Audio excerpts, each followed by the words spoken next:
Hi, welcome to Tale Fatale. If you've ever searched for advice on creating a character before, you probably found a list that resembles this one. While I think these lists are useful to an extent, I do think they are incomplete. And I have a pretty reasonable argument for that. These lists aim to create a believable real character. Now think about your life. Everyone is real. Does that mean you'd want to hang out with anybody?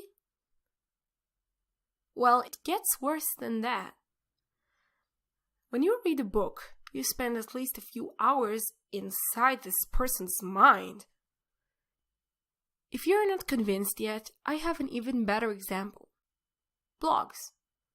Blogs are allegedly written by real people about their real lives. Does that mean you'd want to spend a few hours reading just anybody's blog? No. Obviously, there is something missing in those lists. I created a lot of characters like this. Believable, relatable, deep, whatever you want. But I was bored of them. You probably stumbled upon those too. So what's the secret sauce here? Let's say we open a blog, and the first post starts with, "Today I woke up at 7 a.m. and had breakfast. I also drank coffee, etc." Would you continue reading? Low chance.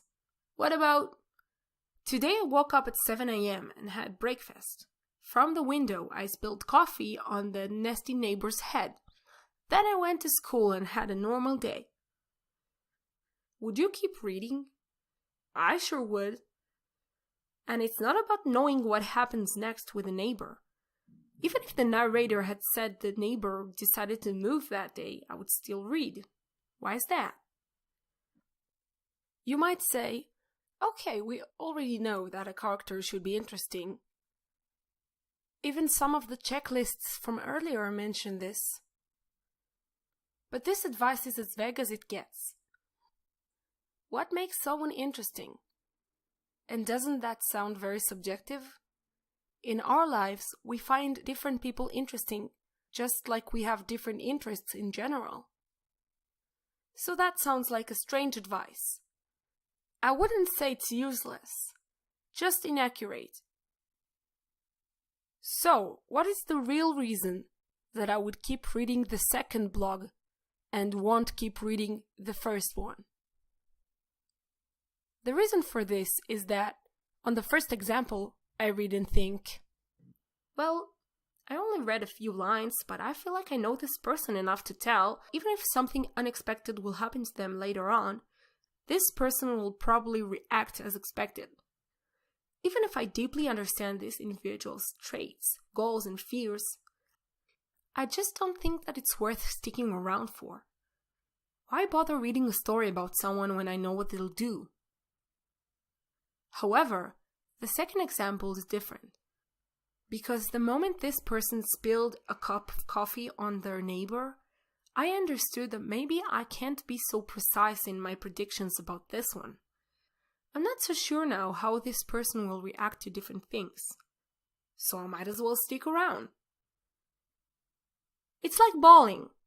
You watch the ball roll as long as it's on track, because you're curious to know where it will go and what directions it will take.